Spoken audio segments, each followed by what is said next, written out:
Good afternoon. I am with my friend Karla Kyte, who is with CrossCountry Mortgage. Hi, Karla. Thank you for being Hi, here. Carol.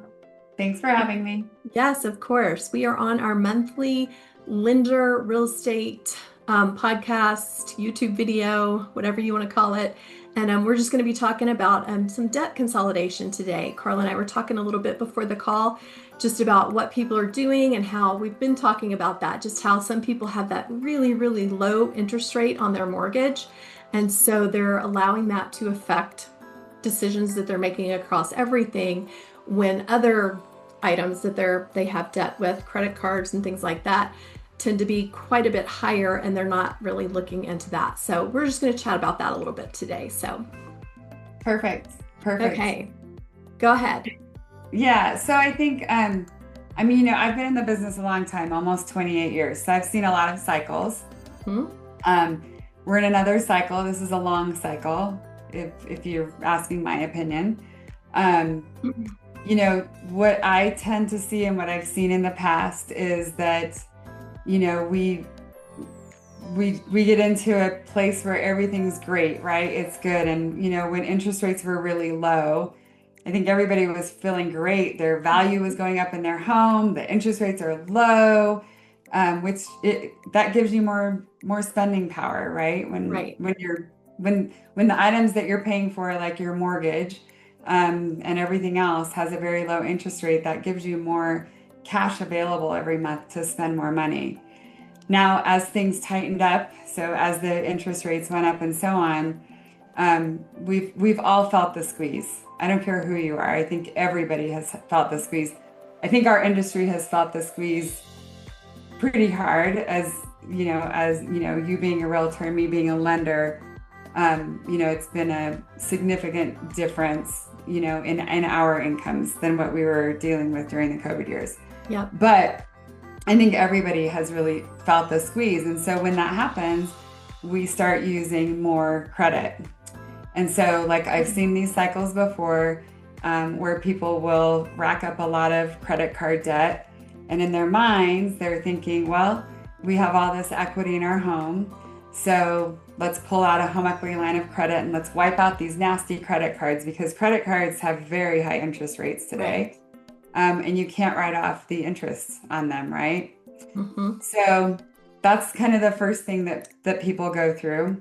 But if they don't curb their spending habit, then they run their credit cards back up again, right? And Right. then I think, because in the past, and if anybody was dealing with this back, in the early 2000s, um, you were still able to do a debt consolidation loan very easily. You could do, under FHA, you could go to 85% of the value of your home, Wow. but that has changed now. FHA only lets you go to 80%. And under conforming, you can go up to 80% on a Fannie Mae or a Freddie Mac loan. But what has changed significantly since back in the early 2000s is the FHFA put loan level pricing adjustments into place, where they make cash out refinances not very attractive, especially if you need to Okay. cash out all the way up to 80% of the value of your home. Okay. Um, what also has happened when you are overextended with your credit card debt and everything is piling up and you're very overextended, your credit score starts to tank. Hmm. Okay. And so these loan level pricing adjustments that went into effect, they went into effect back, I think, in the spring of 2021. They tried to even the playing field for first time home buyers, and just make it a little bit more difficult for cash out refinances.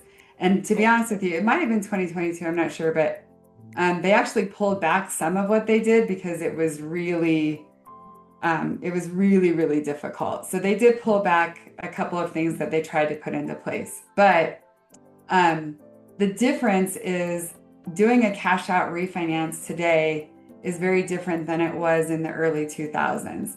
It is a lot more expensive. And so if your credit score is down under 700 and you're trying to do a cash out refinance up to 80%, you're probably going to be over 8% on your mortgage, and you're going to be paying a lot for that too. Wow.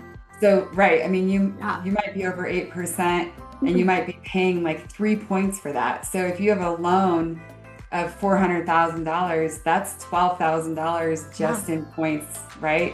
So Right. that's eating up your equity too. So my point is that doing a cash out refinance, if it's possible, it might not make financial sense anyway. And so we've had a couple of people, and we're seeing more and more of them, where really what makes sense is for them to sell their home, pay off all of their debt, and then purchase a new home with, 3.5%, 5% down. Okay. Um, Mhm. but where they're still fighting with that and, having a hard time understanding how this makes sense is because they're sitting on a 2.5 interest Right. rate on their current Your first mortgage. mortgage. Yeah. Yeah. So it's really about the cash flow. And that's what you and I were talking about before we got on here is, if you might be sitting at a 2.5 or 2.25 or 3% interest rate on your first mortgage, but if you've got 150,000 in credit card debt sitting at, 25 to Yeah. 30%, and then you've also got a car loan and maybe you have a different kind of like consolidation. I mean, we see all kinds of things right now that people are, trying to do different types of debt consolidation with different Hmm. loans. Um, but you really have to look at your monthly cash flow. So we've had a couple of clients where their monthly cash flow is just astronomical. Um, and so once they sell and they can pay all of that off, even though now they're moving into, a A six and a higher half to a interest seven rate for their percent interest mortgage. rate, Hmm. their cash flow is manageable, Okay. and they can get back on their feet. So it's a tricky thing to talk people through, but I think once Hmm. they see it on paper, um, and they can see that there's light at the end of the tunnel. Yeah. And I've had people say, that's okay because we're planning on getting some big bonuses towards the end of the year, and we'll pay this debt off. Well, that's also what they said about their tax refund in the spring, but they never paid their debt off. Yeah. So it's The just a cycle. snowball. Hmm. Um, and that's really what we have found, is the best way to combat it. So I guess I would just encourage people to reach out and actually have the numbers run and do this before your credit score tanks, because Yeah. if you drop below a certain point, there's nothing we can do for you. If you start going late on payments, that's not good. That could put Yeah. you in a position where you're not able to get back into homeownership. Yeah. So it is good to just reach out and have, like you said, just have that conversation with your lender and just find out Yeah. what are some options for you. Yeah. And I encourage, like you as a realtor too, to like you never know what's going on behind closed doors. You don't know what's going on with people's debt. Yeah. Um, there's still a lot of keeping up with the Joneses out there. Mm-hmm. And I would say this. If you're thinking, how in the world are they affording this? They're probably not. Yeah. They're probably overextended.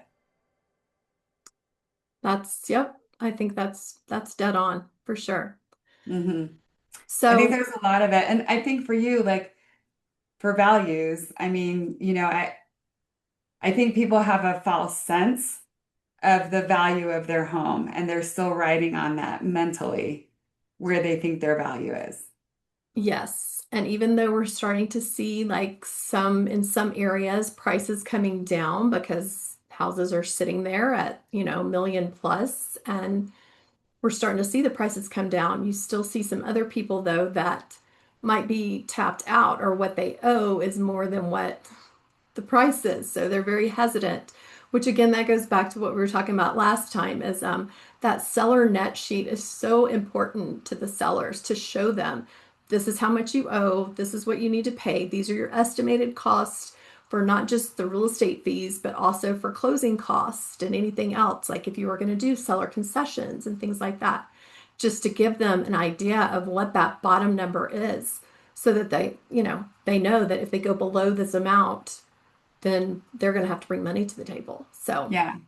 Well, and I think it's important that you find a realtor that is going to be honest with you and that isn't just going to show you sunshine and roses and yeah, you think that, right? I mean, right. and I know that's a hard place to be, but I think there's a lot of pressure put on you realtors to show them something, that's maybe not realistic, but they want to see it. And we've seen quite a bit of it. Yeah. So it's important to really trust your realtor and Hmm. and don't go with the realtor that is just showing you that they're going to list you at the highest price because you might sit forever Right. and end up dropping your price anyway.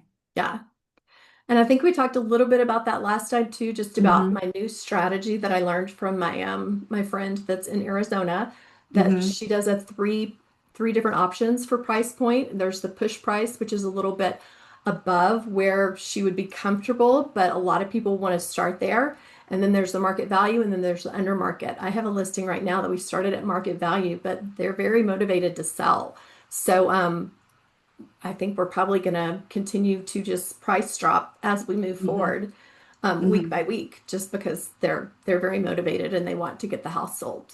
So Yeah. yeah, but the push price, one of the things I do tell my sellers is if you're going to go with that, I'm happy to do that, but just know that after a week or so, if we've not had the activity with the showings and interest in people wanting to look at the property, that we're not going to sit there at that price. That has to be an agreement with me and Yeah. them from the beginning. That if we start there, you're gonna be okay with dropping the price.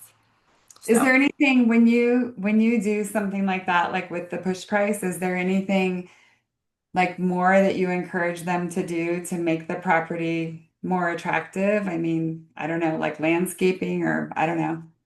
I usually tell people, for instance, this one couple that they started at the market value. I probably would not have been comfortable with them starting at the push price just because the house has not had a whole lot of updates. So I Hmm. would probably be very honest with them and just say, these are the options that I give people, but honestly, I don't really see that that's going to be a benefit for you because you don't have. And comparing it to other, I always have my sellers look at what else is on the market, look at their pictures and see what updates people have done to their houses. Because I mean, you can easily compare your house to theirs by the pictures and, see what upgrades they have. So, yeah, I strongly encourage that too. Yeah. It's a tricky market, but I think I think there's so much available out there right now. And for me, um, with these people that are overextended. Like if you're overextended, start exploring some options right now. I mean, Yeah, I think for a lot of people, I think there's a lot of people that have been wanting to move, but they don't because of the low interest rate that they have. And so if that's you and you're overextended on top of it, right. let's get a handle on it quickly Yeah. and figure out what your options are. Um, but I mean, maybe just open your mind a little bit to, Hmm. you know, maybe we could kill two birds with one stone here. Maybe we could move into a better school district and we could do it debt free because we will have everything paid Right. off. And then change your spending habits, Yes, right? yes. Which And is hard. That's that's the hard to key do. part is yeah, is that Yeah, yeah, we need to make sure that we have budgets and right. we're following budgets and things like that. So, yeah. Yeah. Well, Because we don't good want to see it end information. bad. So, Yeah.